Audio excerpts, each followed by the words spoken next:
Hi friends, welcome to Bala's kitchen. இன்றைக்கி என்ன செய்ய போகிறோன்னா, ஒரு சிம்பிள் அண்ட் டேஸ்டியான சிக்கன் வறுவல் தாங்க செய்ய போகிறோம். ஒரு டிஃப்ரெண்ட் ஸ்டைலில். நாளைக்கு சண்டே இந்த மாதிரி செய்து கொடுங்க. வீட்டில் இருக்கவங்க இனி இது போல் திரும்ப திரும்ப செய்ய சொல்லி கேட்டு வாங்கி சாப்பிடுவாங்க. அப்படி இருக்குது இதோட டேஸ்ட்டு. வாங்க எப்படி செய்கிறதுன்னு பார்க்கலாம். ஃபஸ்ட்டு அதுக்கு ஒரு பேன் எடுத்துக்கோங்க. அதில் 1 ஸ்பூன் அளவுக்கு சோம்பு சேர்த்துக்கோங்க, 1 ஸ்பூன் அளவுக்கு சீரகம் சேர்த்துக்கோங்க, ஒரு ஸ்பூன் அளவுக்கு இதில் மிளகு சேர்த்துக்கோங்க, இல்லை 2 துண்டு பட்டை, 2 கிராம்பு சேர்த்துக்கோங்க. இப்போ இது லைட்டாக வறுத்து கொடுங்க. இப்போ இதில் பார்த்திங்கன்னா ஃப்ரெஷ்ஷான கருவேப்பிலை ஒரு கைப்பிடி நிறையா சேர்த்துக்கோங்க. இப்போ இதையுமே சேர்த்து நல்லா வதக்கி கொடுங்க. இது போல் மசாலா வறுத்து அரைச்சி செய்யும் போது டேஸ்ட்டாக அட்டகாசமாக இருக்கும். இப்போ நல்லா வறுந்து வந்த உடனே இப்போ நம்ம ஸ்டவ் ஆஃப் பண்ணிவிட்டு இப்போ இதை நல்லா முழுசாக ஆற வச்சுட்டு இதை பவுட்ரு பண்ணிவிட்டு எடுத்து வச்சுடுங்க. இப்போ ஒரு கடாய் எடுத்துக்கோங்க. நான் 2 ஸ்பூன் குக்கிங் ஆயில் சேர்த்துருக்கேன்.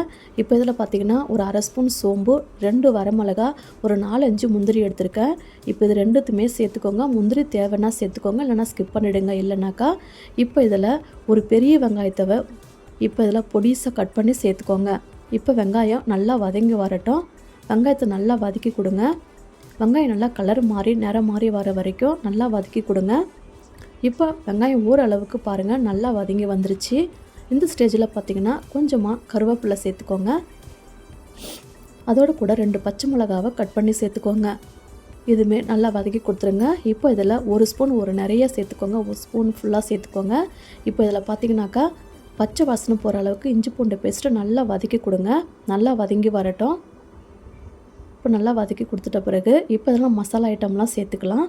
இப்போ இதில் 1 ஸ்பூன் அளவுக்கு சில்லி பவுடர், 1/4 ஸ்பூன் மஞ்சள் பொடி, 2 ஸ்பூன் குழம்பு மிளகாய் பொடி நான் எடுத்து வச்சுருக்கேன். அதையுமே சேர்த்து நல்லா பச்சை வாசனை போகிற அளவுக்கு நல்லா இதை வதக்கி கொடுங்க. நல்லா வதங்கி வந்த பிறகு நம்ம சிக்கன் சேர்த்துக்கலாம். நான் 1/2 kg சிக்கனை நல்லா இதை வாஷ் பண்ணிவிட்டு மஞ்சள் தூள் சேர்த்து வாஷ் பண்ணி சேர்க்குறேன். உங்களுக்கு குவான்டிட்டி அதிகமாக வேணும்னாக்கா 1 kg கூட இதை அப்படியே அளவை அதிகம் பண்ணிக்கோங்க. இப்போ சிக்கனுக்கு தேவையான அளவுக்கு உப்பு சேர்த்துட்டு இப்போ நல்லா கலரி கொடுங்க. இப்போ நல்லா கலரி கொடுத்தாச்சு பாருங்கள்.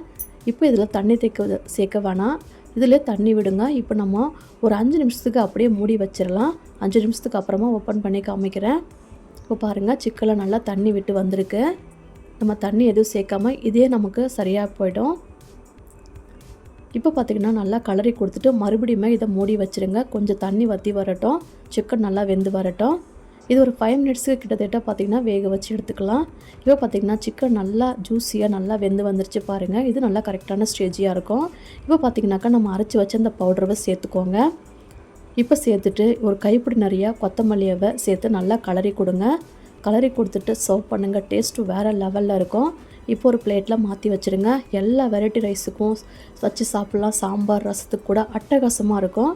இதே மெத்தடில் நீங்களும் ட்ரை பண்ணி பார்த்துட்டு எப்படி வந்துச்சுன்னு உங்கள் ஃபீட்பேக்கை மறக்காமல் கமெண்ட்டில் ஷேர் பண்ணுங்கள்.